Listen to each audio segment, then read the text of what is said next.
Apple में जो startup हुआ है तो ये इंडिया में ही हुआ है ना, ये कोई कनाडा में तो नहीं हुआ, ना अमेरिका में हुआ है।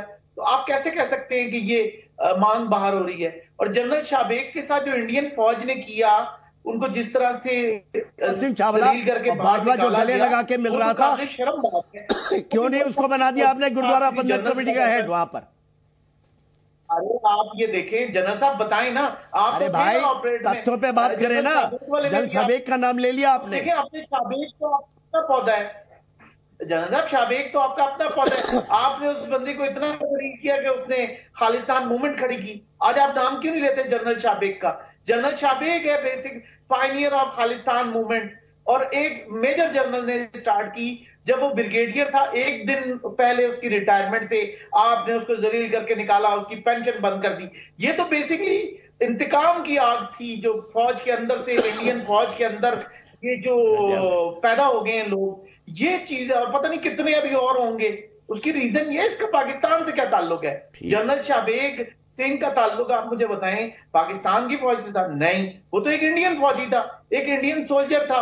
और मुक्ति बहानी का फाउंडर, मुक्ति बहानी में गोरिल्ला ट्रेनिंग देने वाला। और आप कह रहे हैं कि जगजीत सिंह अरोड़ा का नाम सुना है? Lieutenant general Jagjit Singh Arora. अरे भाई मेरे दीपक साहब सर वो तस्वीर निकलवा लेता हूँ। अब इनने खुद ने नाम ले लिया तो तस्वीर निकलवा लेता हूँ। वो तस्वीर निकलवा लीजिए 1971। हाँ, उनको बताइए, निकलवा लीजिए जगजीत सिंह अरोड़ा के सामने। आपका नियाजी, राजेश साहब काटिए मत ना, नियाजी सरेंडर करता हुआ, नियाजी साइन करता हुआ दिखाइए। दिखा रहा हूँ सर, फुटेज आ रही है अभी। राजा का दिखाइए इनको। अच्छा हुआ मुक्ति वाहिनी का नाम आपने ले दिया। दिखाइए जरा दीपक जी, आपने अच्छा हुआ मुक्ति वाहिनी का नाम ले दिया, अच्छा हुआ। अभी आएगा दीपक वोरा साहब कुछ जोड़ना चाहते हैं? दीपक वोरा साहब क्विकली में, फिर मैं बहस में आगे जाऊंगा। बिट्टा साहब को लाना है मुझे क्योंकि उन्होंने कई महत्वपूर्ण बातें कही है। दीपक वोरा साहब।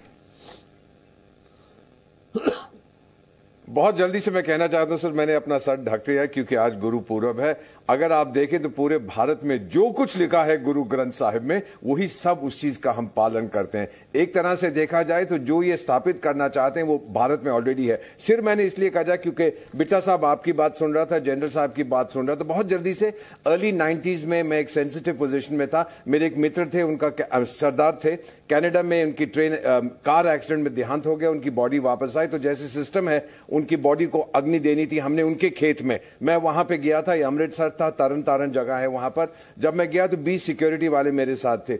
उस लड़के के फादर मेरे पास आए, बोले कि दीपक ये कौन है? तो मैंने कहा कि दार जी ये मेरी सिक्योरिटी के लिए आए हैं। और वो बोले इंस्पेक्टर से कि यहां 500 सरदार हैं, ये लाशें पहले बिछेंगी फिर दीपक को कोई हाथ लगाएगा। और क्या मैं कह सकता हूं सिक्खी के बारे में? कुर्बानी है सिक्खी सा, शक्ति है सिक्खी सा, ह्यूमन राइट्स है सिक्खी सा। मैं एक बात जोड़ दूं राजा गांधी साहब, ये भी मैं आपको बता दूं, मेरी माँ बहुत कम पढ़ी लिखी थी, वो हमको कहानी बताती थी कि भाई जब आक्रमणकारी आए, जो इस्लामिक आक्रमणकारी थे भारत में आए, तो हिंदुओं को बचाने के लिए, बाकियों को बचाने के लिए हिंदू परिवार में ही सिख पैदा हुए। 2 बेटे होते थे, एक सिख बन जाता था। ये आ गई ये तस्वीर है जगजीत सिंह अरोड़ा साहब, हमारे शानदार सोल्जर जगजीत सिंह अरोड़ा के सामने पाकिस्तान फौज के 91,000 लोग सरेंडर करते हुए। ये खड़े नियाजी, ये खड़े जगजीत सिंह अरोड़ा साहब, ये है आपके जनरल नियाजी जिनको पाकिस्तान में गाली माना जाता है, जिनके चलते पाकिस्तान 2 टुकड़ों में बटा है। राजी कासिम साहब देख लीजिए, आप भी सजदा कर दीजिए इनके सामने, जनरल नियाजी के सामने। अच्छा ये बताएं दीपक साहब, आपने एक आध प्रोग्राम में खुद कहा कि पाकिस्तान भारत ने तोड़ा, ऐसा ही है?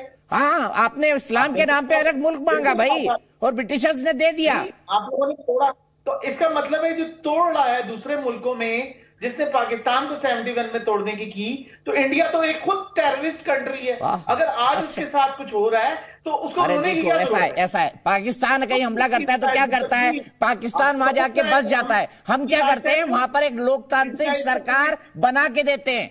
समझे आप? ये अंतर है भारत और पाकिस्तान में। आप जाते हैं, आक्रमण करते हैं, जमीन रख लेते हैं। राजा काशिफ साहब बताइए, मेरे को माँ ने जो सिक्की की कहानी सुनाई थी, क्या वो गलत है? बिट्टा साहब बताइए। बताया ना, ये टूटने की कगार पे आ चुका है। खैबर पख्तूनख्वा जरा बात करें उसके बारे में, बलूचिस्तान के बारे में बात करें। 26/11 को आपने खुद कहा कि रा के लोगों ने पाकिस्तान में मर्डर किए हैं, तो इंडिया तो एक खुद टेररिस्ट कंट्री। अरे मेरे भाई, मेरे भाई, 26/11 मैंने कहा, मैंने तो ये कहा तहरीक तालिबान पाकिस्तान भी, तालिबान 4 दिन में खड़ा था, पाकिस्तान में खड़ा किया गया। पूरी दुनिया ने देखा है। मैंने भी ये नहीं कहा करते हुए मैं सिर्फ इतना कहना चाहूंगा,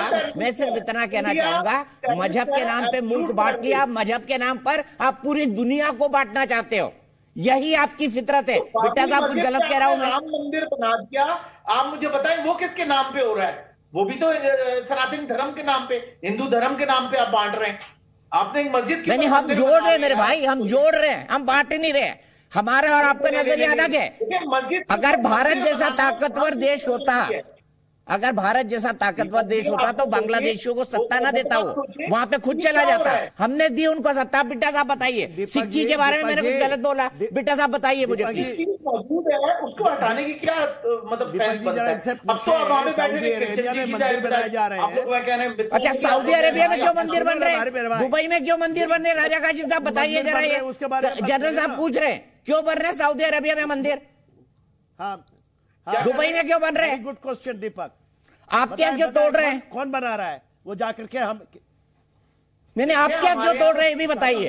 ह्यूमन राइट्स कहाँ है आपके? ह्यूमन राइट्स सही मुसलमान है जो बना रहे हैं। अगर देखें कोई अटैक कर रहा है तो आप क्या तो बाबरी मस्जिद की फुटेज है वो चला दें। एनबीए से पूछिए, एनबीए से। आप लोगों ने नहीं तोड़ी। अरे सऊदी, पूरे इंडिया से पूछे ना, सऊदी अरेबिया में कैसे?